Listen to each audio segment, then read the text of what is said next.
Buenas tardes a todas y a todos. Les damos una nueva bienvenida al espacio de foro de la Asamblea Constituyente. Hoy día estamos en un nuevo evento. Queremos aprovechar de darle la bienvenida, como siempre, a todas las páginas amigas que nos ayudan en la difusión de esto, que están sábado a sábado con nosotros, tanto en la difusión como también después nos ayudan mandando los videos que nosotros generamos con el YouTube. Entonces aprovechamos de darle un abrazo grande al Movimiento Asamblea Constituyente, a Urraca Esmaús, a Capacitación Ciudadana, a Correo del Alba, a Asamblea Constituyente, a Comuna Debate, a Coordinadora en Defensa del Maule Sur, a la Lista del Pueblo, a Canal 8 de Peñalolén, a Marlene Cecilia Núñez Ramírez Opina, a Súmate a C, a Debate Público, al Vecino Normal y a Redes de Independientes en Territorio. Agradecemos también, cada vez más extensa la lista que se nos va sumando de páginas amigas que quieren participar en esto que hemos construido colectivamente entre tantas organizaciones y también gracias a los recurrentes invitados que nos acompañan en esto. Aprovechamos también, hoy día es un día especial, es el Día de los Derechos Humanos, así que aprovechamos también de conmemorar eso, de mandar un abrazo fraternal y grande a todos los luchadores por los derechos humanos, a todos aquellos que dieron su vida en los procesos por luchar por los derechos humanos. Entendemos que los derechos humanos no es algo que se nos regale y ha sido una permanente lucha en la que hemos tenido que también estar nosotros sacrificándonos, y creo que eso también es importante validar a la gente que ha dejado una vida por esta lucha. Además, aprovechamos también, hoy día queremos conversar también sobre derechos humanos, sobre uno de los derechos humanos más importantes, que es el derecho a ser soberano, el derecho a poder decidir sobre nuestros propios destinos, y para eso tenemos dos invitados que ya son un poco recurrentes acá en la casa. Han venido hartas veces, ya nos han ayudado también con distintos temas, y hoy día un poco vamos a conversar sobre lo genuino de un proceso constituyente, en qué consiste un proceso constituyente para que sea efectivamente pueda ser legitimizado por la ciudadanía. Para esto, entonces, hoy día tenemos a Camila Vergara. Ella es doctora en teoría política de Columbia University y aparte investigadora en la Universidad de Cambridge. Y tenemos también a Jorge Weil, quien es doctor en economía política de la Universidad de París. Vamos a estar con ellos dos entonces conversando un poco sobre la importancia de un proceso constituyente. Hemos visto en estos últimos días como de distintos lados se arrojan las características y los límites que les van poniendo a un proceso, argumentando de distintos lados lo que supuestamente hizo fallar a este proceso constitucional, negando que finalmente este proceso constitucional es una propuesta que no hace la clase política. Acá nadie en las calles andaba gritando queremos una convención constitucional, sino que era el grito por una asamblea constituyente. Así que hoy día vamos a estar conversando un poco sobre en qué consiste este verdadero proceso democrático. Para que un proceso constituyente sea efectivamente democrático, eh, necesitamos que haya una multitud de personas y que tengan el carácter de constituyentes, que estén en un proceso en que estas personas vayan adquiriendo conciencia sobre sus derechos y nos vayamos organizando para actuar con decisión de cambio y para poder transformarse en un sujeto social colectivo que promueva, organice y apoye las luchas populares hasta lograr que sea convocada una asamblea constituyente genuina, democrática, no, como lo hemos nosotros levantado tantas veces desde este espacio. Un proceso constituyente, en definitiva, se va conformando desde la base social, desde distintos tipos de agrupaciones, organizaciones territoriales, sociales, culturales, sindicales, deportivas, estudiantiles, profesionales, y esta capacidad política organizacional, intelectual y ética de construir algo nuevo se obtiene a través del diálogo y la deliberación política, a través de este encuentro que nos vamos dando, a través de un ejercicio plenamente democrático que se expresa en la voluntad de poder constituir algo nuevo en beneficio colectivo. Estas son como un poco las características que van convirtiendo el poder de las bases populares en originario y en soberano, sin los tutelajes de los poderes constituidos dominantes, fácticos y su élite políticas, bancarias, empresariales y militares. La gracia de un proceso constituyente de un verdadero proceso constituyente es que cambia un poco la correlación de fuerza en favor de las mayorías populares. Así se va siendo consciente de lo que nos favorece, lo que no nos favorece, lo que queremos y lo que no queremos. Vamos en definitiva un poco delimitando el destino para nuestros pueblos y para nuestros propios países. Un proceso de este tipo solo puede surgir en el intercambio de ideas sobre la dignidad y justicia social, en la convivencia territorial local, regional y nacional, que busca cambiar la organización jurídica y de administración del Estado en una articulación autoconvocada, como vimos que se abre en este siglo político del 2019, donde surgieron miles de asambleas locales, comunales, y nos fuimos haciendo conocedores de los temas y fuimos también viendo era lo que nos afectaba tanto a las comunidades como a los países. Esta deliberación tiene que ser propositiva, tiene que terminar siendo en mandatos que de alguna manera el proceso viene antes de la Asamblea. El proceso origina la Asamblea Constituyente y es importante también que nosotros no dejemos que este proceso esté siendo secuestrado. La idea es que el día de mañana, cuando nosotros tengamos delegado o vocera, nosotros se genera una relación de ida y vuelta. O sea, nosotros a ellos le entregamos el poder, le entregamos el mandato, y a cambio ellos nos tienen que traer un poco las discusiones que se generan en esa asamblea, devolverlas al plano local, y en el plano local las volvemos a discutir y las volvemos a mandar para afuera. Hay un poco una relación de ida y vuelta, que eso de alguna manera no solo hace democrático el proceso, sino también lo legitimiza. Y de alguna manera u otra también logra sacar la realidad nacional y un poco lo que está pasando en nuestros distintos territorios. La gracia de que este proceso sea democrático y participante cambia un poco la manera de dialogar. No se corta esta comunicación con las bases como ahora pasa, que nosotros elegimos un representante y ese representante se va y hace lo que él quiere, y después nosotros tenemos que esperar 4 años cruzando los dedos de que cumpla con su mandato. Hay que superar un poco esta democracia tutelada que nos instaló la postdictadura. Necesitamos un nuevo pacto social donde se puedan generar este tipo de convivencia.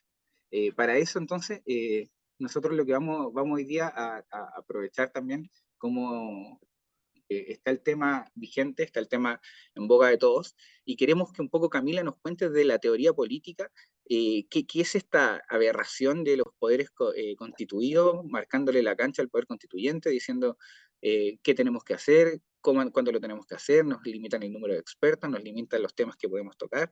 Acá hemos estado acostumbrados un poco a este tipo de situaciones de incongruencias desde la teoría, y ahora un poco más agravadas cuando vemos que desde el mismo presidente hacia abajo admiten la posibilidad de una convención hecha con expertos o mixta, siendo que hay un mandato claro de la ciudadanía que se pronunció en cuanto a querer que la Constitución sea redactada por un órgano 100% electo. Así que, Camila, te damos la palabra ahí para que nos ilumines con tus conocimientos. Bueno, muchas gracias primero, Adelchi, por la invitación. Como me emociona mucho esta invitación, ya que es el primer foro sin Gustavo Ruz y se le echa de menos, así que le dedicamos esto a Gustavo, ya que él estaría aquí enfurecido con las últimas noticias acerca del proceso constituyente. Bueno, primero creo que es importante, como tú decías, traer un poco la teoría para entender lo que está pasando y la gravedad, en el fondo, este tipo de innovación perversa que las élites de Chile están haciendo. Primero, hay una separación en la teoría y la práctica entre el poder constituido y el poder constituyente. El poder constituido es el gobierno, aquellos que elegimos, el gobierno representativo, todas las instituciones que nosotros hemos armado en nuestro sistema político. Esos tienen un poder derivado, que deriva del pueblo. Nosotros los elegimos para que ellos gobiernen en nuestro nombre, ¿ya? Y eso está separado del poder constituyente, que es el poder que crea estas instituciones, que crea la legalidad básica, ¿ya? La Constitución, las instituciones políticas, cómo se ordena la sociedad desde un principio. Ese poder constituyente es el poder del pueblo, ¿ya? Por lo menos desde la teoría democrática, ya que si estamos en una monarquía, ese poder sería del monarca, ¿ya? Del rey, que su palabra es ley. Sin embargo, si entendemos a este sistema como un sistema democrático, entonces necesitamos entender que ese poder de fundación, de crear algo nuevo, de ordenar la sociedad, de poner una impronta en el fondo de lo que el pueblo quiere en términos del futuro, eso es el poder constituyente que debe ser canalizado por instituciones, ya que el poder constituyente no se manifiesta a sí mismo sin ninguna forma, ¿ya? Hay que, obviamente, como todas las instituciones humanas, necesitan una infraestructura política, procedimientos claros, ¿ya? Procedimientos que ayuden a la integración de las personas a este poder, que puedan la mayor cantidad de personas poder ejercerlo, por ejemplo, para que haya más voces, la mayor cantidad de voces, y para eso se necesitan ciertos procedimientos. Se pueden utilizar otros procedimientos que son elitistas, que tratan de sacar al pueblo de ese proceso y entregarle el monopolio el control de ese poder de constituir a las distintas élites, ¿ya? Y obviamente lo que nosotros hemos visto en este proceso es que el poder constituyente se expresa primero en las calles, en las asambleas que se forman en las plazas de todos los barrios, como tú bien dijiste al principio, de las miles de asambleas y cabildos y movimientos y organizaciones que surgieron al alero de la revuelta. Es ahí donde el poder constituyente se expresa. Y esa expresión, en vez de ser canalizada a través de instituciones, de procedimientos que hayan sido deliberativos, que incluyeran a las personas para poder lograr una constitución que sea legítima, ya que todas las personas estén de acuerdo, que todas las personas entiendan y no simplemente que voten a ciegas, como hemos estado votando, las élites, en vez de hacer eso, en vez de canalizar esa energía, decidieron controlar y neutralizar esa energía para poder monopolizar el proceso constituyente y hacer la constitución que a ellos más les conviene, ¿ya? Dentro de ese, como al principio de la revuelta fue un impacto muy fuerte, las élites se vieron arrinconadas y por ende el proceso constituyente que nosotros ya tuvimos, ¿ya? Este proceso en que una convención constitucional 100% electa, con paridad de género, con cuotas indígenas y con la posibilidad de los independientes de participar, fue lo más democrático en términos de la inclusión de las personas y de la representatividad del sistema de lo que hemos tenido, ¿ya? Nunca antes, ¿ya? Y esto claramente era deficiente, ya que no incluía a las bases, sino que incluía a las personas que corrieron, fueron a las elecciones y fueron elegidas, muy pocas, ¿ya? Y algunas de ellas, aunque venían del pueblo, por así decirlo, que no eran políticos profesionales o ligados a partidos políticos, no necesariamente estaban ligados a los movimientos y tenían piernas territoriales, como se dice. Entonces, no hubo realmente una conexión potente entre las bases y los representantes en la Convención Constitucional. Y más aún, aunque existiera esa conexión, la rapidez, este tiempo disciplinario que se impuso ya desde el gobierno y el Congreso, hace que los convencionales y las convencionales tienen que trabajar lo más rápido posible y por ende no pueden ir a sus territorios, no pueden recibir esos mandatos y representar propiamente tal, ¿ya? Y lo que pasa con este movimiento, o sea, con este proceso noviembrista, ya que nace el 15 de noviembre en este pacto oligárquico entre la nueva izquierda ya de Gabriel Boric, la antigua izquierda de la Concertación y la derecha, ¿ya? Ese pacto intraélite oligárquico de toda la clase política, es desde ahí donde nace ese proceso. Y ese proceso que era elitista, que trataba de controlar y no canalizar, termina en un fracaso en el 4 de septiembre. Entonces no es que el poder constituyente y la revuelta y el pueblo se haya equivocado o haya fracasado, porque ese proceso no era del pueblo, nunca lo fue, ¿ya? Fue comenzado, o sea, pudo ser gracias a esa revuelta, pero las personas no tuvieron ninguna injerencia, ningún control sobre ese proceso, ¿ya? Y ese proceso fue creado por el Senado. ¿Ya? Hay que tenerlo muy claro porque este es el poder que hoy día es la institución más conservadora de todo el arquetipo, de toda la arquitectura política. ¿Ya? Es el Senado lo más conservador y hoy día el Senado está, en la mitad del Senado está en manos de la derecha. ¿Ya? Y un tercio o más en manos de la Concertación. Entonces, claramente tenemos que entre la derecha y la nueva derecha, por así decirlo, la centro derecha, está en coalición y por ende tienen el poder conservador, puede vetar cualquier cambio, cualquier propuesta más progresista que venga de la Cámara de Diputados de cualquier lado, ¿ya? Entonces es ahí donde se hace el tapón. Y el Senado era parte es el que tiene hoy que redactar una nueva reforma constitucional para tener un nuevo proceso. Entonces, es el Senado, el Congreso obviamente puede partir o sea, la Cámara de Diputados tiene un rol, pero es el Senado al final el que decide por una supermayoría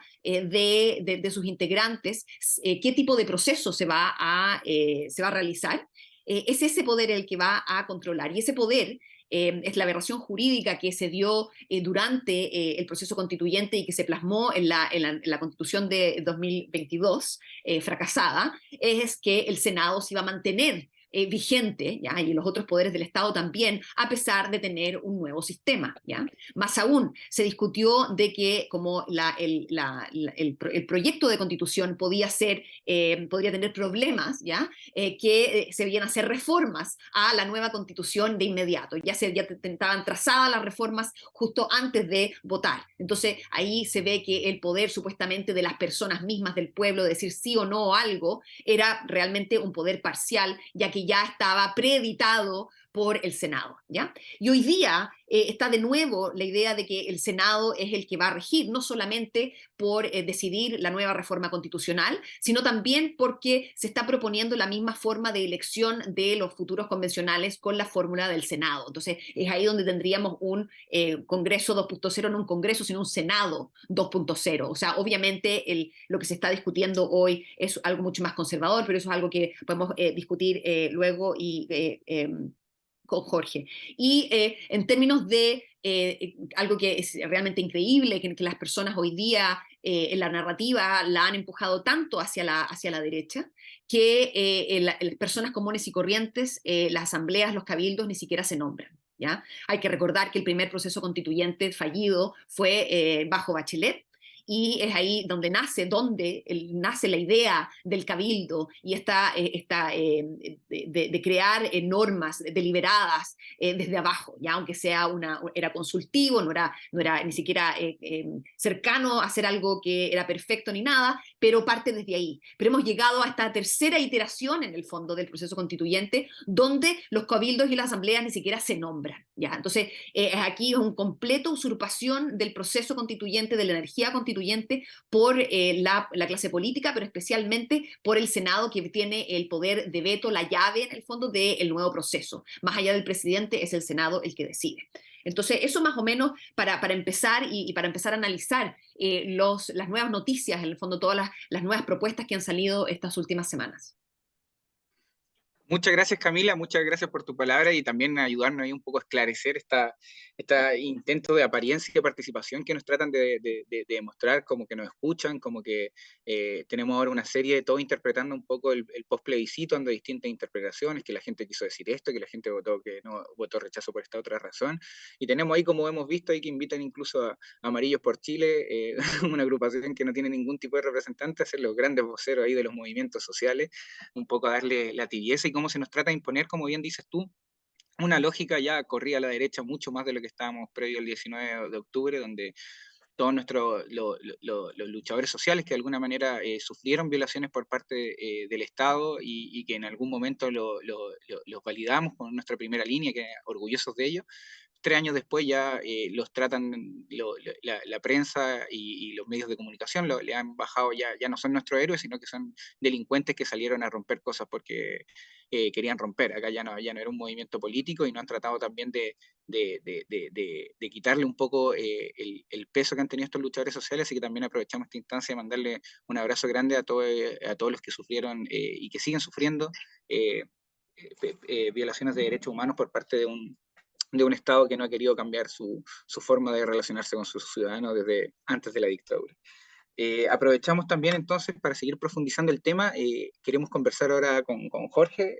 Como bien lo decíamos, bueno, él ya ha sido visitante acá de esta casa. Él es doctor en Economía Política de la Universidad de París. Y queríamos conversar un poco, Jorge, tú en otra instancia nos has entregado luces también de la importancia de que en un proceso, en un genuino proceso constituyente, entendiendo que una constitución es un proyecto de país, acá si queremos que ocupando un poco la frase que han tratado de imponer esta casa, esta supuesta casa de todos, donde todos tenemos participación, donde están todas nuestras voces, que nos entrega un poco luces de las restricciones que ha tenido, que nos tratan de imponer en este momento de los poderes constituidos y que en el fondo limitan el proceso y no lo hacen un genuinamente constituyente, y un poco que nos entregues qué características debería tener un proceso constituyente para que sea genuino, para que sea democrático. Tienes la palabra entonces, Jorge, ahí para que nos entregues algunos de tus conocimientos. Buenas tardes a todos y todas.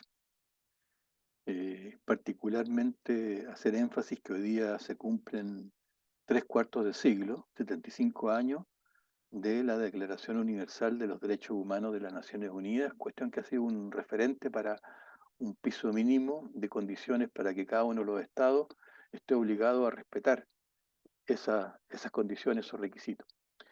Yo quisiera decir que respecto al lugar, a la posición en la que nos encontramos, eh, el resultado electoral del rechazo a la nueva propuesta de constitución, evidentemente que nos sitúa en una contrarreforma de los sectores conservadores de la sociedad. Es decir, aquí no es un problema solamente de que hubo una elección y hubo resultados, sino que a partir de ese resultado se inicia una acción política, una acción ideológica, una ofensiva de los medios de comunicación para recuperar posiciones que ellos habían perdido.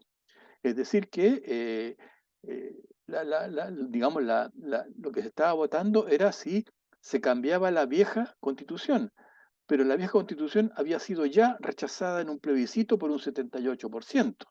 Entonces, aquí la vieja constitución del 80 sigue siendo algo que está deslegitimizada y eh, en el sentido cuestionada con la única opción de que lo que tiene que sustituirla es una instancia democrática llamada Convención Constitucional. Es decir, aquí hay un rechazo de la propuesta de la nueva constitución, pero no se pueden cambiar las reglas democráticamente surgidas de la ciudadanía, de la mayoría de la población chilena. Entonces, el rechazo de la constitución, el rechazo de la propuesta de constitución del 22, significa que volvemos a foja cero, volvemos a la constitución del 80. Y aquí, como sigue siendo vigente ese plebiscito del año 80, lo que tendríamos que hacer es la elección democrática de una nueva convención constitucional. No cabe otra vía, digamos, si legítimamente estamos ligados a las convicciones democráticas, aquí habría que hacer nuevas elecciones con 155, 156 constituyentes, de acuerdo a las reglas que previamente se establecían. ¿Mm? Ahora, si no hay, si la voluntad de decir, bueno, aquí el periodo se cerró y no hay mayoría política para reivindicar las condiciones democráticas, significa que tenemos que seguir con la constitución del año 80 y hacer caso omiso de los problemas de la precariedad laboral, la precariedad de las pensiones, la mala educación del Estado, etcétera. O sea, aquí digamos, hay una consecuencia en el sentido de que el rechazo de la propuesta de nueva constitución nos lleva a la situación anterior, pero la situación anterior es la que sigue siendo cuestionada por más del 80% de la población. Incluso las encuestas últimas hacen que la élite política, es decir, el Senado, los partidos políticos, tienen un amplio rechazo de más del 90% de la población. ¿Mm? Aquí como decía bien Camila, hay una expropiación de la soberanía democrática del país respecto a lo que se está planteando, lo que se está diciendo. Entonces yo diría que, que el problema principal radica hoy día en quiénes son los que válidamente pueden eh, debatir y proponer una nueva opción constitucional en Chile. Y para ello sigue siendo la soberanía popular, sigue siendo la expresión democrática del conjunto del pueblo, un pacto social, un pacto para una nueva forma de administrar la sociedad y el Estado, tiene que emerger de todos. Por lo tanto, está absolutamente, digamos, fuera de todo planteamiento democrático el hecho que haya fuerzas políticas que le plantean limitantes. Vamos a fijarle eh, límites a lo que pueden decidir los que van a redactar la futura constitución. Vamos a establecer un comité de expertos que va a verificar que esto esté bien hecho. Vamos a reducir el número o vamos a hacer una comisión mixta. Eso hace solamente de esta expresión de contrarreforma, que a la luz de los resultados del plebiscito se está aprovechando de una opción no democrática, de una opción que es evidentemente vertical, evidentemente está fuera de las condiciones de una sociedad que, en mi opinión, mayoritariamente quiere seguir siendo democrática. Por lo tanto, yo creo que la opción hoy día que se plantea respecto a este proceso es de, por un lado, o decimos, bueno, mayoritariamente la población chilena rechazó en la nueva constitución y seguimos con la vieja y por lo tanto llamamos a un nuevo proceso, a un nuevo plebiscito, a un nuevo referéndum de qué quiere el pueblo, qué quiere el pueblo después de este accidente, de esta derrota de, el proyecto reformista. Y solamente un nuevo plebiscito puede redefinir ciertas condiciones nuevas. Ahora, como todos conocemos, el poder de los grupos económicos y de las clases dominantes en la manipulación de los medios de comunicación social, no hay que hacerse muchas ilusiones respecto a cómo sería este nuevo llamado a plebiscito para nuevas condiciones. Pero yo creo eh, que la población mayoritariamente sigue hoy día partidaria, uno, de cambiar la constitución y dos, que este proceso no tiene que ser más que por medios democráticas, 100% elegidas digamos, muy parecida a la condición actual. Eh, yo creo que digamos, la soberanía popular sigue siendo el mecanismo más válido, más democrático para redefinir las reglas de convivencia en la cual los chilenos quieren vivir en este territorio y en estas condiciones y superar las desigualdades sociales, las discriminaciones, las arbitrariedades, los abusos, la concentración de poder y de riqueza en la cual hoy día estamos enfrascados. Entonces, hoy día, para resumir, la, la- los resultados del rechazo a la nueva propuesta de constitución no han resuelto nada. Volvemos a fojas cero. Y hoy día, indudablemente que la removilización del tejido social, la vuelta a la defensa de sus intereses, a la búsqueda de una opción, va a tardar, porque esto golpeó y deja, digamos, en defensiva al movimiento democrático, al movimiento popular, a los movimientos sociales. Esto va a costar un tiempo la removilización. Ahora, yo pienso que mientras antes empecemos a reunirnos, mientras antes comencemos a converger en las plazas de las comunas para conversar de estos temas, va a ir acortando la opción de la prolongación de esta discriminación y de estas arbitrariedades, las cuales nos tienen, digamos, la élite dominante en el plano político, en el plano de una vieja constitución que fue impuesta el año 80 y que a pesar de las muchas modificaciones que ha tenido, no da el ancho, no responde, no es una constitución que le permita mejorar las condiciones de vida. Al contrario, esta constitución configuró un Estado en la cual en el periodo 90 a la fecha se han aumentado las desigualdades sociales con respecto a lo que había antes del año 90. O sea, hoy día la administración del Estado por las fuerzas, digamos, de la socialdemocracia, de la democracia cristiana y de la derecha, han acentuado las desigualdades con respecto a cómo entregó el gobierno, cómo entregó la dictadura militar, el gobierno de los 17 años de dictadura. Entonces aquí el problema no es más Estado o menos Estado. Aquí el Estado de los últimos 30 años ha sido más discriminador, más desigualador que el que había antes de los años 90. Entonces eso nos deja pensar de que evidentemente aquí las reglas del juego, las reglas de la convivencia eh, social, política, económica, cultural en Chile tienen que ser cambiadas y ello tiene que ser expresión de los más amplios sectores, es decir, tenemos todos que votar por un nuevo camino o restituir lo que sería una convención constitucional en las mismas características que tenía anteriormente. Muchas gracias, Jorge, por tus palabras. Gracias por también ayudarnos a esclarecer, especialmente con todo este tema de que nos tratan de imponer estas ciertas series de limitaciones, no hablan de los expertos y uno se pregunta, ¿expertos en qué? serán expertos en legislación, serán expertos en redacción jurídica, serán expertos, no creo que sean expertos en la realidad social. Entonces también acá hay un intento de apropiación y muy bien ocupada la palabra clave, que yo creo que es el tema de la usurpación. O sea, acá de verdad que es deliberadamente una usurpación de nuestra potestad constituyente, de nuestro derecho como ciudadanos a tomar, a tener autodeterminación, a decir nosotros mismos sobre nuestros propios destinos.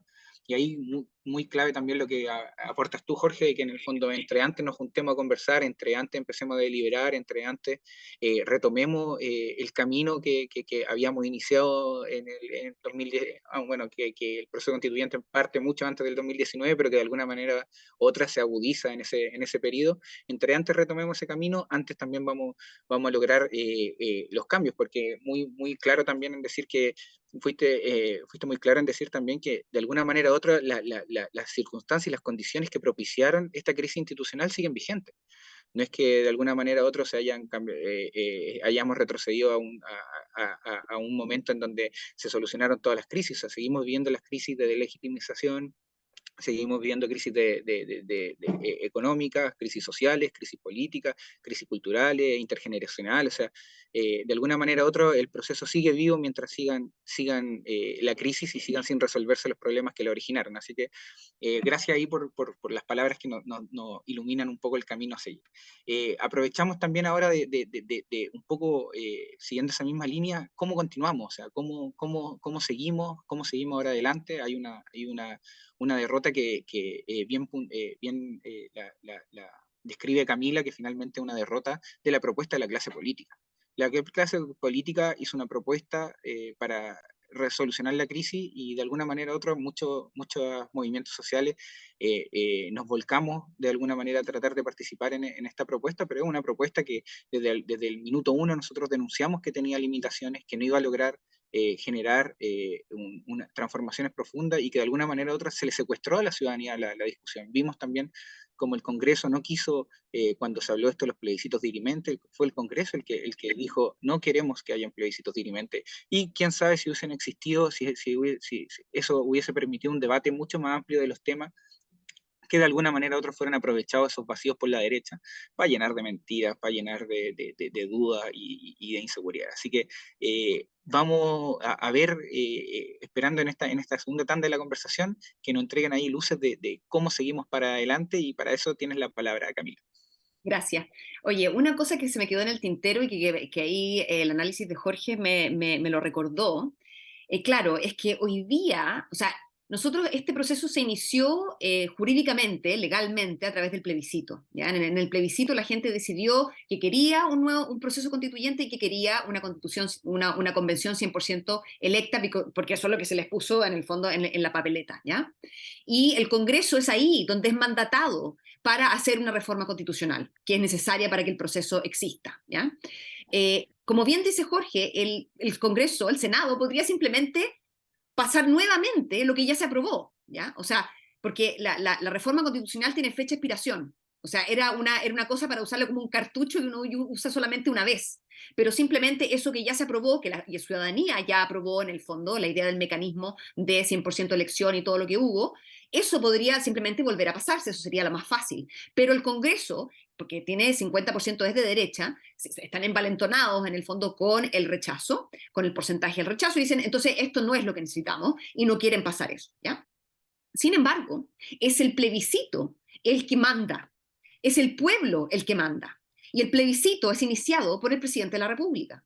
Entonces, el proceso constituyente, o sea, todos los otros procesos constituyentes de América Latina fueron iniciados por presidentes que querían, en el fondo, este proceso, que hicieron campaña y que básicamente el plebiscito que se puso a la ciudadanía era un plebiscito que obviamente tenía 100% electo, era en mecanismos en el fondo más populares. Sin embargo, en Chile no fue así, ya que fue Piñera el que lo inició. Sin embargo, hoy día tenemos un nuevo presidente, y ese nuevo presidente puede realmente poner a plebiscito lo que él quiera, en el sentido. Él no tiene por qué pactar con la derecha un mecanismo específico y luego plebiscitarlo, ¿ya? Eso no es así. O sea, lo que está tratando de él hacer es que el Congreso, sin necesidad de hacer un nuevo plebiscito, haga una reforma constitucional ya pactada, ya basada en el consenso. siguiendo más o menos lo que hizo Piñera, pero sin el plebiscito. Y hoy día él dice, bueno, si no hay consenso, pues, entonces hay que plebiscitarlo. Sin embargo, ese plebiscito va a estar basado en una propuesta que venga desde la nueva izquierda y en el fondo de apruebo dignidad, o va a ser una propuesta de nuevo elaborada bajo el consenso, ¿ya? Entonces aquí, cuando miramos hacia adelante, ¿qué es lo que se nos pone sobre la mesa? Se nos pone primero, la derecha está culpando en el fondo todo el proceso, el proceso fallido en la incorporación de los independientes a la Convención Constitucional, lo que es una estupidez en el fondo, ya que ni siquiera tenían el porcentaje suficiente para vetar ya las cosas que venían, que eran reaccionarias. Ya siempre había tenido que pactar, los independientes eran más o menos un tercio de la convención, pero realmente al poco andar vimos que muchos de los independientes no eran tan independientes, entonces tampoco eran un bloque, ¿ya? Entonces, pero la derecha y todo el establishment en el fondo le echa la culpa a los independientes. Dicen, estos independientes que no saben, que no son expertos, que vienen del pueblo, simplemente radicalizaron la agenda y impusieron todos los artículos, olvidando que son obviamente 2/3 de la convención y que la mayoría eran partidos políticos los que estaban ahí. Entonces, obviamente esa no es la razón, pero esa es la narrativa con la que están corriendo. Y eso es simplemente para imponer un proceso que es el primer proceso que ellos habían querido, que era la de la constitución mixta, ¿ya? 50% designados, que le encanta a la derecha designar, ¿ya? Y el 50% elegidos, para así controlar el proceso. Porque si tú tienes un 50 y un 50 y tú puedes controlar a esos designados y impones una supermayoría de 2/3 o lo que sea, ¿ya? Aunque sea menor que eso, igual es una supermayoría, si tienes más del 50% o más o menos el 50%, entonces puedes vetar, ¿ya? Puedes vetar cualquiera de los cambios y eso es lo que le convenía. Entonces hoy día lo que están proponiendo es que 50% sea designado expertos y 50% elegidos. Y como tú bien decías, ¿qué es la expertise en este proceso constituyente? Hay que recordar que un 42% de la convención convencional, de la constitución, o sea, la convención constituyente, no es constituyente, pero que hace una constitución, porque al final es un tema de que si es una canalización del poder constituyente o es simplemente la fabricación de una nueva constitución que simplemente va a regir el modelo y no va a haber un cambio significativo, ¿no es cierto? La Convención Constitucional no es una asamblea constituyente y está limitada desde el principio, pero el 42% eran abogados, entonces ya tenemos los expertos adentro, y si estamos hablando de los expertos, mira, está Atria, Baza, todas esas personas son abogados y eran parte de los expertos. Entonces, claramente los expertos que la derecha está proponiendo son expertos que son cercanos a los partidos políticos que pueden ser controlados, esa es la idea. Luego están imponiendo el procedimiento del Senado, ¿ya? Y que el número sea reducido a 50. Eso significa que solamente las grandes personalidades o las personas con más recursos, en el fondo, apoyados por los partidos políticos, van a poder salir. No van a haber independientes. Eso está fuera de cualquier regla. Aquí no va a haber en el fondo independientes en este nuevo proceso. Ni el presidente ni la derecha quieren independientes, al parecer, ¿ya? Y por último, tenemos la idea, y esta es la idea más reaccionaria que hay desde la derecha, es que haya un comité de expertos que haga un anteproyecto. ¿Ya? Que básicamente agarre el proyecto constitucional que se rechazó, agarren lo mejor, hagan un destilado en el fondo y los expertos decidan en un proyecto. Y ese es el proyecto que los elegidos podrían editar, ¿ya? Y lo más reaccionario de todo es que ese proyecto ya listo, hecho por una convención constitucional, tendría que ser aprobado por el Senado. O sea, aquí tenemos ya la idea de que el Senado usurpa el poder constituyente siendo un poder constituido, o sea, inicia con la reforma, hacen un comité de expertos, el comité de expertos después hay una convención constitucional, va de vuelta al Senado y el Senado dice, ok, esto es lo que se va a plebiscitar. Y ahí las personas son llamadas a decir sí o no a este proyecto que tiene bordes, en el fondo como hemos hablado antes, que está controlado por un procedimiento elitista y que básicamente va a establecer una constitución mínima, que es lo primero que se acuerdan que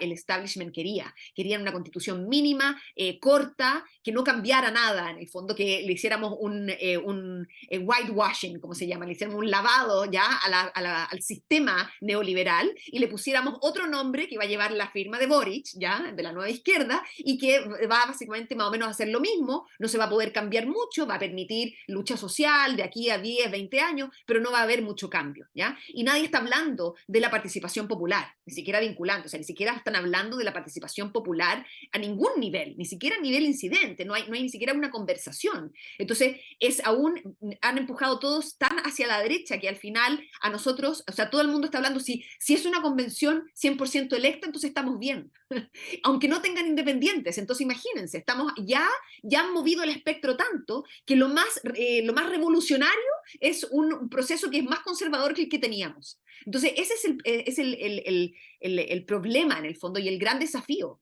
Ya que las personas están muy deprimidas por esto. O sea, y algo que el presidente dijo, es mejor tener un proceso imperfecto que no tener un proceso. Yo estoy completamente en desacuerdo. Mejor no tener ningún proceso y dejar que las distintas energías y los descontentos se sigan acumulando, y eso nos da tiempo a nosotros que queremos organizar un proceso paralelo, de queremos organizar a las personas para que haya un conocimiento de la Constitución, lo que significa, en un proceso de pedagogía política a nivel local. El tiempo está de nuestro lado, en el fondo. Entonces, la idea de apurar un proceso y sacar cualquier proceso, eso va en contra de la soberanía popular, va en contra del poder constituyente entendido teórica y prácticamente. Entonces, no nos conviene apoyar un proceso que sea meramente 100% electo, porque ya están vendiendo este eslogan, 100% electo, pero 100% electo sin independientes, que va a ser una convención 100% electa que se va a ver muy parecida al Senado. Entonces, obviamente, lo que salga de ahí va a ser mucho más conservador que lo que teníamos antes, que ya era una constitución que ni siquiera nosotros estábamos de acuerdo porque no nacionalizaba la industria minera, por ejemplo, ¿ya? Entonces, creo que el gran desafío aquí es tratar de rearmar las bases y de no caer en la trampa de apoyar cualquier proceso que sea 100% electo, ya que hay que recordar que las elecciones son un proceso oligárquico, es un proceso elitista. El pueblo simplemente participa en dar el voto a otros, no en hacer acciones ellos mismos, ¿ya? Entonces, las elecciones están diseñadas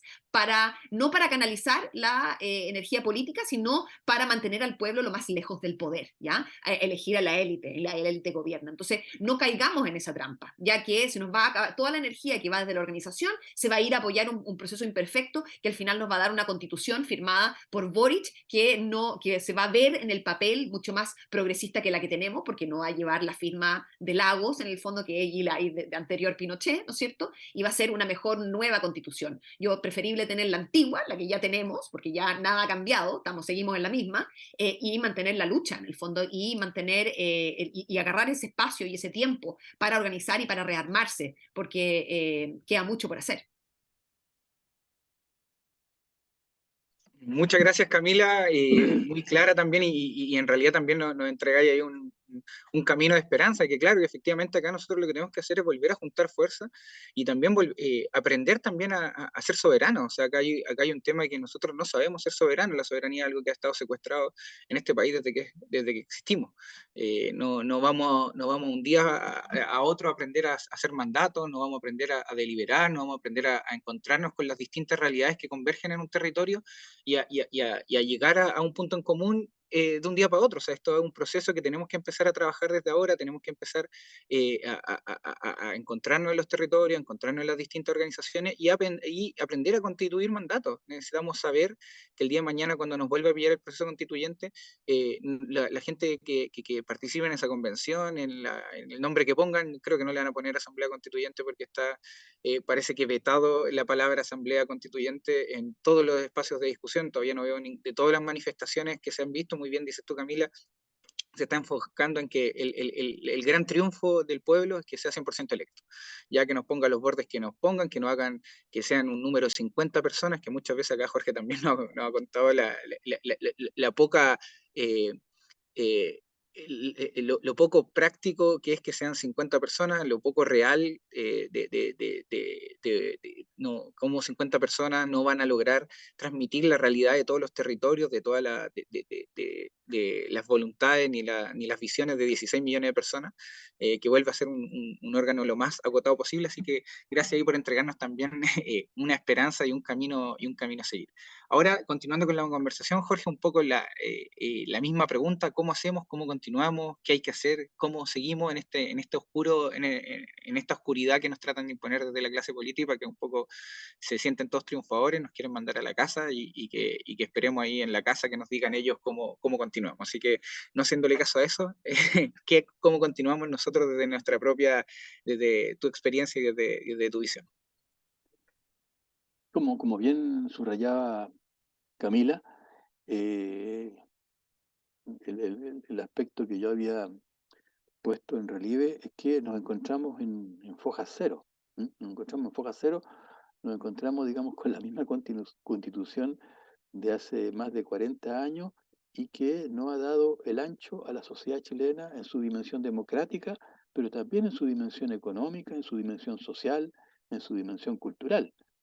Es decir, que el problema principal es que hoy día estamos en una profunda crisis económica, que es una crisis del modelo de cómo ha ido creciendo y cómo ha ido evolucionando la economía, eh, modelo económico que está inserto dentro de una crisis mucho más amplia, que es el agotamiento de la globalización, el agotamiento en la cual se bajaron las restricciones de las fronteras, de las aduanas, se bajaron las restricciones de cómo circulaban las mercancías, y eso ha dado un resultado en la cual hoy día hay más desigualdades sociales y económicas al interior de los países y entre los países llamados del tercer mundo, los países subdesarrollados y los países industrializados o que dominan las dinámicas de lo que está pasando. Entonces, esta apuesta que se nos hizo hace 40 años atrás, 45 años atrás, que comenzó eh, con la llegada de Reagan a Estados Unidos, siguió con la Thatcher en Inglaterra, siguió con los Chicago Boys en Chile, esa opción del nuevo liberalismo está fracasada.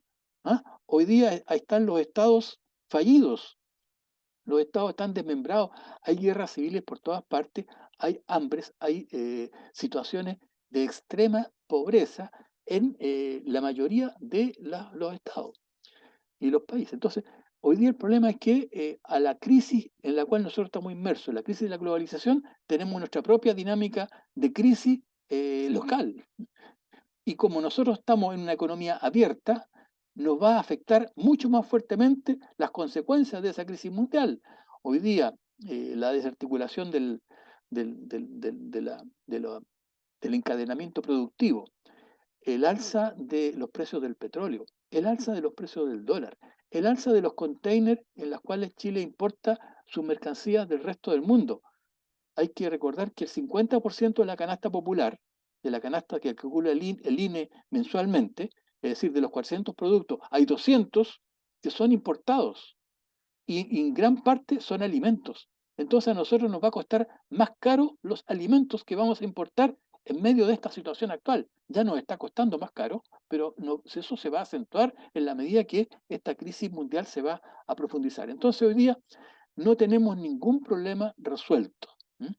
Y eso tiene que estar claro tanto desde el punto de vista económico como del contexto social, que hoy día está un poco adormecido, pero desde el punto de vista político tampoco. No hay legitimidad política para ninguno de estos que están proponiendo una nueva cocina, una nueva opción, digamos, de una constitución remozada, de una constitución, como dijo Camila, que tenía un lavado en la cual eh, va a aparecer, digamos, formalmente como nueva, pero va a ser más de lo mismo.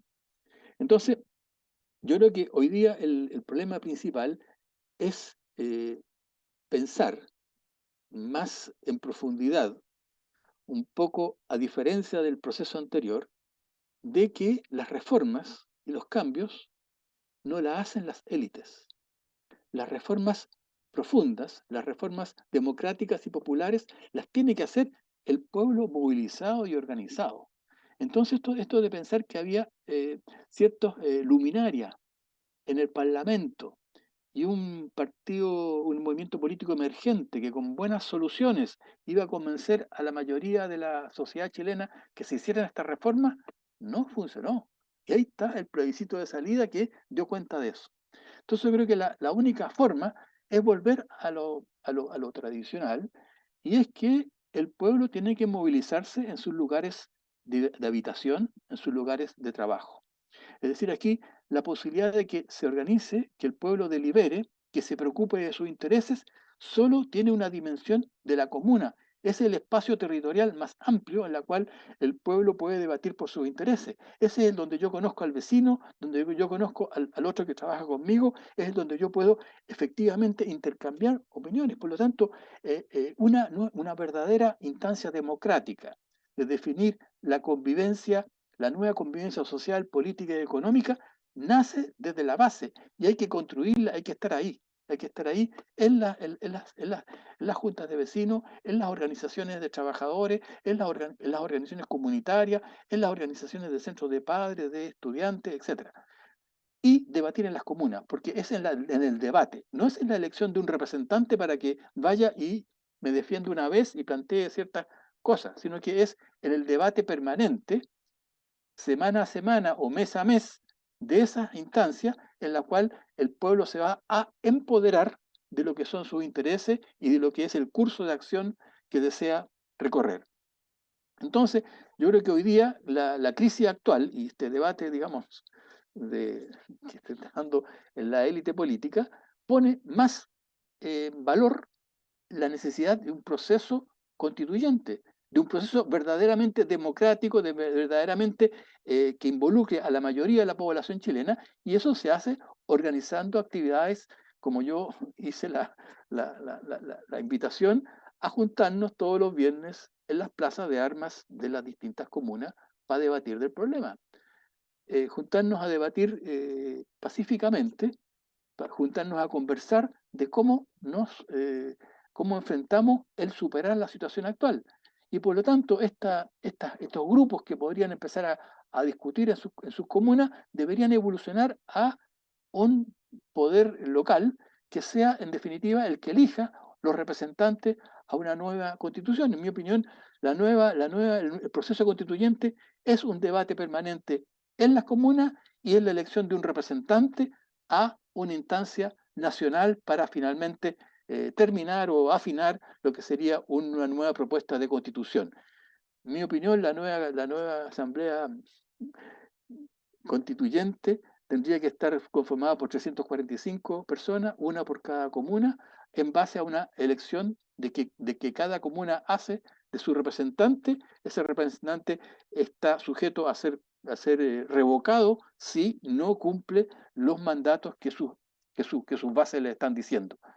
Repito, la única instancia en la cual se pueden proponer, discutir, y yo conozco quiénes son los que están conmigo, es a nivel de la comuna. Por lo tanto, que sean por distritos, que sean 50, que sean 100, evidentemente que los aleja de la posibilidad de que el curso de acción, es decir, la propuesta final, y que esa propuesta final de una nueva constitución sea ratificada por la totalidad de los habitantes del país, pasa porque esté anclada, esté fijada a nivel de donde está la gente. Y la gente está en las comunas porque ahí vive, ahí trabaja. Entonces yo creo que ese es un poco el desafío que tenemos por delante, de ir construyendo pacientemente desde abajo, desde la localidad, los intereses que continúan siendo mayoritariamente los problemas que este mismo modelo económico, que este mismo modelo político, que este mismo modelo excluyente en lo social y en lo cultural ha generado a lo largo de los últimos años. Y que yo insisto, hoy día somos una sociedad más desigual, más discriminatoria de lo que éramos hace 30 años atrás. Por lo tanto, las cosas que se otorga, que se autoasigna, digamos, los sectores de la socialdemocracia, hoy día los amarillos, no, es simplemente un oportunismo, porque ellos lo hicieron más mal que lo hizo el régimen dictatorial de Augusto Pinochet, en la cual lo conocimos bien, porque fuimos producto de eso, estuvimos encarcelados en campos de concentración en ese periodo y conocemos bien cómo se operaban las cosas. Entonces, hoy día el problema no es avancemos en la medida de lo posible, en la versión Boric, ¿m?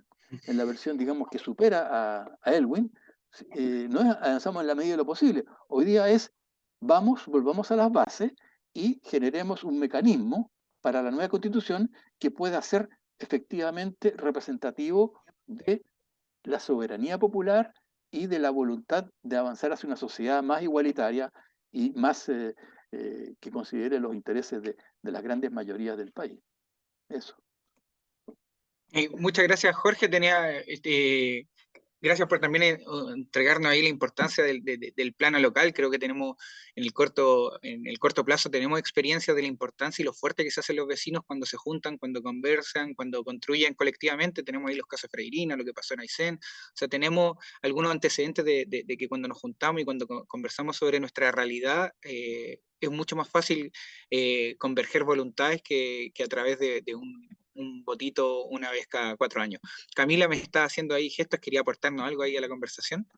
Sí, mira, una cosa que yo creo que hay que tener clara es que, claro, hay que tener, y ustedes saben que yo soy partidaria de esta estrategia doble, de la estrategia de organizar las bases y también empujar a que haya cambios a nivel institucional. Entonces, cuando nosotros pensamos cuál sería el proceso realista que nosotros podríamos pedirle a Boric que implementara. Y obviamente no tengo ninguna esperanza de que lo haga, pero simplemente para decírselo, ¿ya? Obviamente tiene que haber, como Jorge dice, tiene que haber un proceso donde las personas puedan deliberar a nivel comunal, donde viven y trabajan, ¿ya? Entonces, es algo tan fácil como adherirle al proceso constituyente que ellos están hablando, porque hay que tener claro que siempre hay bordes, y siempre hay procesos, procedimientos, hay que elegir los correctos, lo que le corresponde más al pueblo, ¿ya? Entonces yo creo que los bordes están bien, pero los bordes tienen que ser bordes plebeyos, no bordes oligárquicos, ¿ya? Los bordes no tienen por qué ser trazados por el Senado o por la élite política en general, sino por el pueblo mismo. Entonces, si nosotros adherimos, incorporamos un procedimiento anterior al proceso de la elección, en que haya jornadas deliberativas, que son organizadas por el Estado, básicamente, de que se llamen oficialmente a cabildos y asambleas para que las personas puedan decidir, deliberar en ciertos bordes, en ciertos mínimos, y que después hay un plebiscito para ver cuáles de los bordes, cuáles de esos mínimos las personas quieren, y con esos bordes nosotros elegimos a representantes. Ahí no importa tanto si son más o menos, si hay bordes claros, en la representatividad en términos electorales no es tan importante. Es importante en el sentido de que, claro, a los bordes tienen que ser interpretados y uno puede estar al lado más apegado al centro del borde o al lado más marginal del borde, ¿ya? Entonces es ahí donde la representación viene. Entonces no es que si hay o no un derecho universal a la salud, sino que es cómo lo interpretamos y qué tiene que hacerse para que ese derecho sea materializado, ¿ya? Entonces obviamente necesitamos representantes en eso, pero no recae todo en la representatividad si tenemos un paso previo en la que el pueblo pueda realmente expresarse. Y aquí no es como que estamos inventando la rueda. O sea, yo estuve hace poco en Colombia y en Colombia tienen una constitución mucho más participativa en que los planes de desarrollo nacionales se discuten en jornadas deliberativas a nivel local con los pueblos originarios, que estos son los que en el fondo los pueblos indígenas son los que la llevan en el fondo en esta organización y porque están obligados los estados a consultarlos. Entonces, por ende, hay jornadas deliberativas de meses, en que se tiran ideas, se elabora, se ve lo que el gobierno está proponiendo y luego se aprueba el plan de desarrollo, ¿ya? Entonces, eso yo creo que hay que implementarlo en el proceso constituyente y eso es algo que nosotros podríamos pedir, que sería paralelo a organizar las bases, en el fondo, pero que el presidente o la opción más radical, por así decirlo, del espectro político pudiera pedir algo que no es simplemente una convención 100% electa, sino que tenga un procedimiento en que el pueblo sea incorporado de una manera ordenada, ¿ya? Y que pueda llegar a definir estos bordes o mínimos comunes, ¿ya? En que el pueblo quiera manifestarse. Eso. Ya, comentarios sobre eso. Perfecto. Este problema de los bordes y de la participación, digamos, en la élite política vigente, tiene como consecuencia de que tú te involucras en los resultados. Si tú dices, yo quiero participar ahí, en la medida, bueno, esto es más de lo mismo.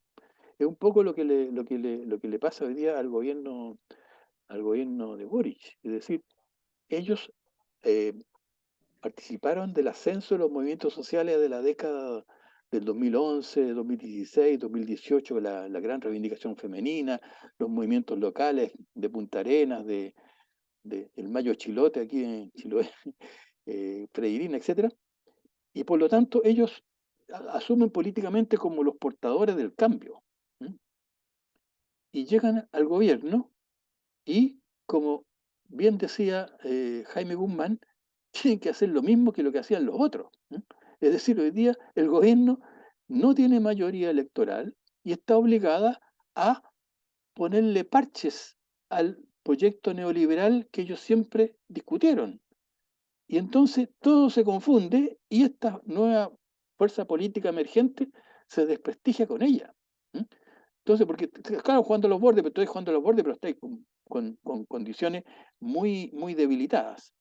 Entonces, por eso yo creo que el momento actual eh, es, digamos, hay que entender los resultados del rechazo a la nueva constitución, es mucho más profunda la contrarreforma y la contrarrevolución, si se puede decir así, del proceso.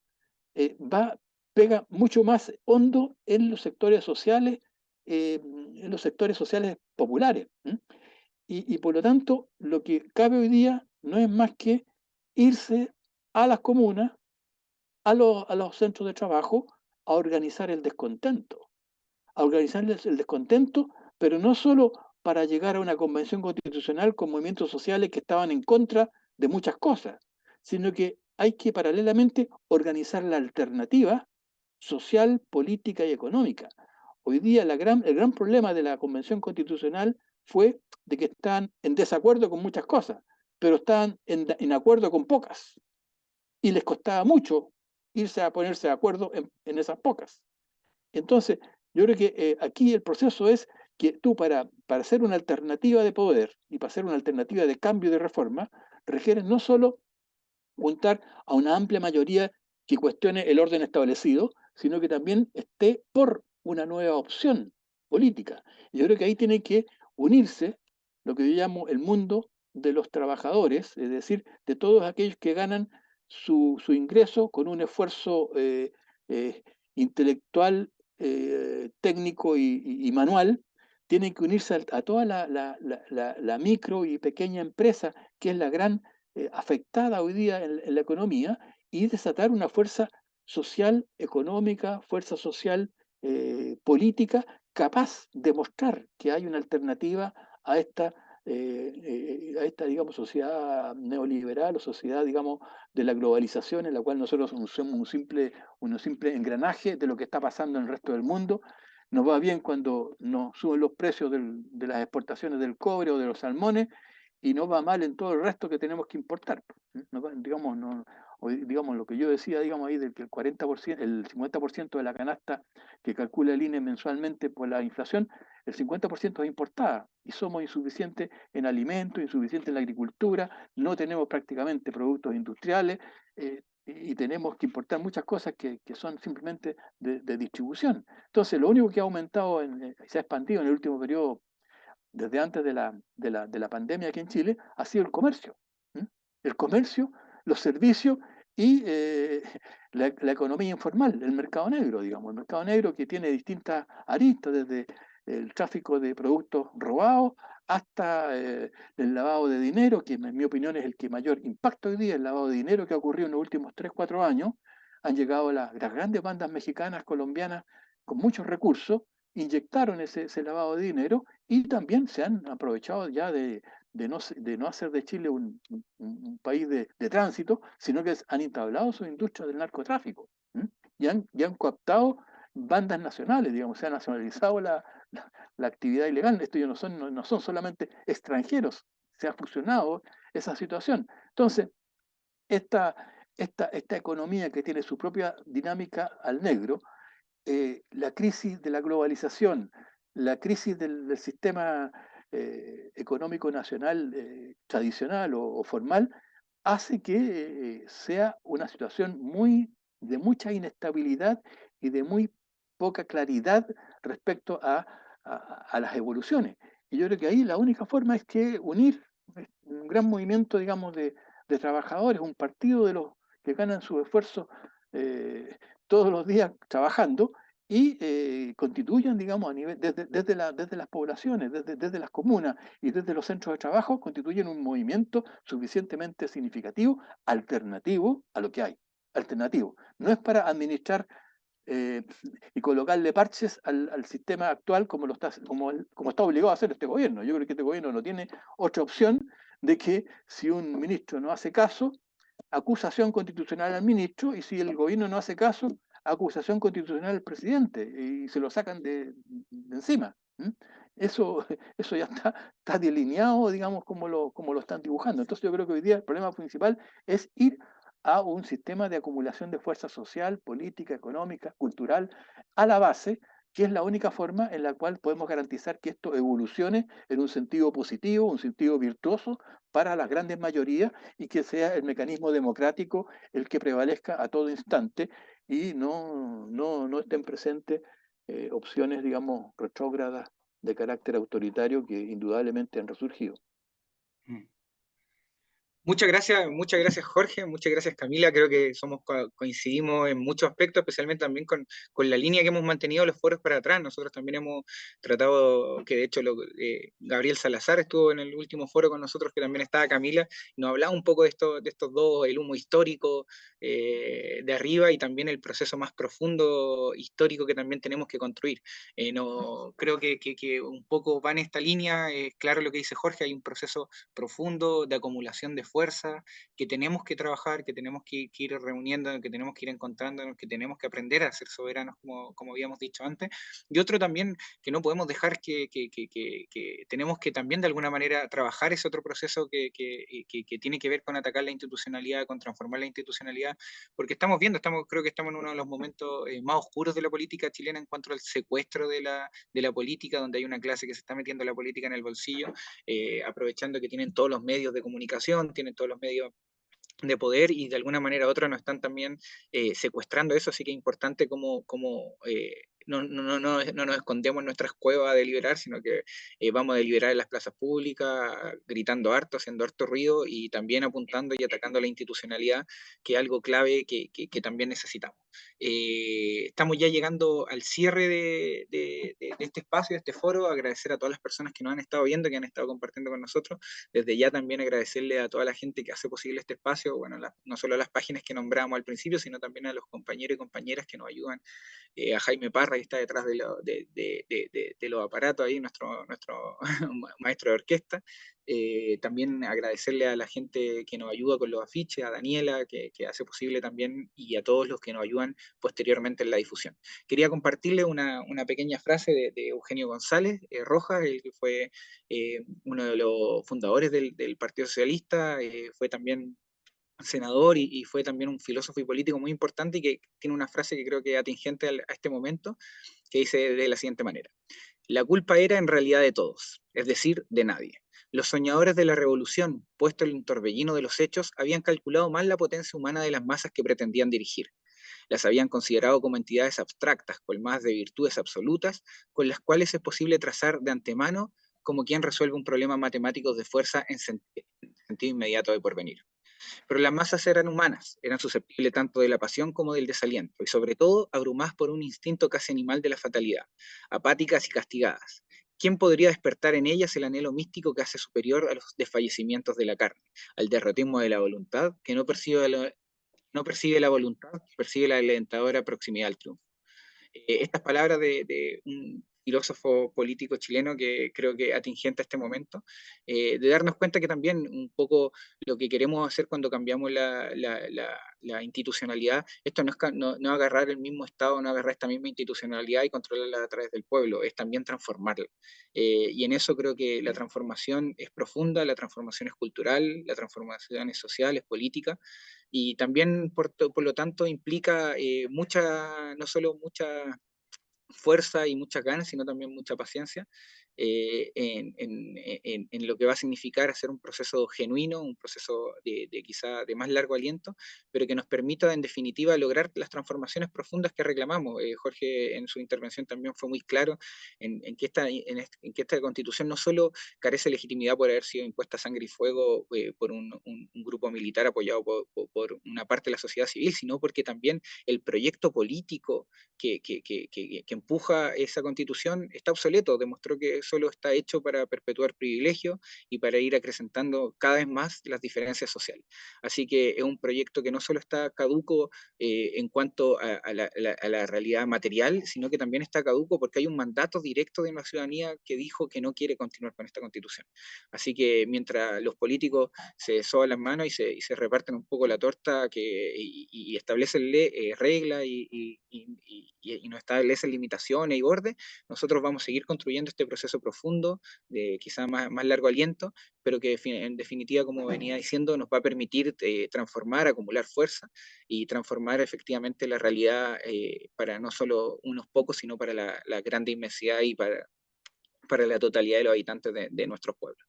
Así que estamos llegando al cierre, aprovechamos de reiterar los agradecimientos a Camila, Jorge, no solo por hoy día, sino también por todo lo que nos han aportado al movimiento social, que siguen metidos ahí, son también de la gran parte que si bien recibió el golpe del 4 de septiembre, sigue en pie de guerra, seguimos construyendo, así que nos volveremos a encontrar en esta y en otras instancias más de construcción colectiva en pos de transformar la realidad y transformar en definitiva la constitución, esperamos y nosotros seguimos con la esperanza de que sea a través de una genuina asamblea constituyente. Así que gracias a todos y a todas y nos estaremos viendo entonces en estos foros que estamos levantando sábado a sábado. Buenas tardes, noches. Gracias.